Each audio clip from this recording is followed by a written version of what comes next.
السلام علیکم ورحمت الله وبرکاتو. نن مونږ یادو چې څنګه کولی شو خپل لاک سکرین ته پکچر ورکړئ. نو راځئ ویډیو سټارټ کړو. اول به تاسو خپل سیټینګ خلاص کړئ او ودرېږئ. تاسو ته وښایم پرسنلایزیشن ته به راشئ.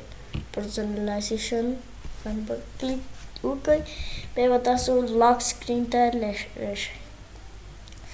لاک سکرین کې بیا دلته تاسو راشئ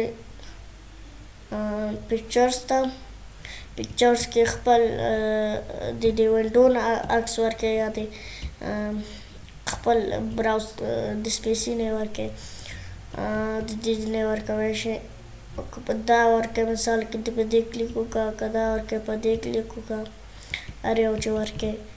او که غواړئ سلیټ شو یې کړئ. سلیټ شو هغې ته وایي چې مثال یو عکس بدل را بدل شي د منټو په اساس باندې.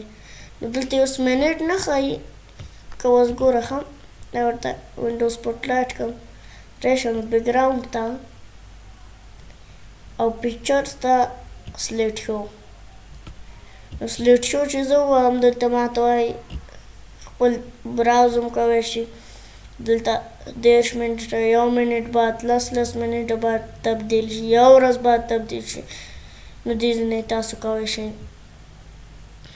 نو دوستانو دا زموږ نننی درس دی.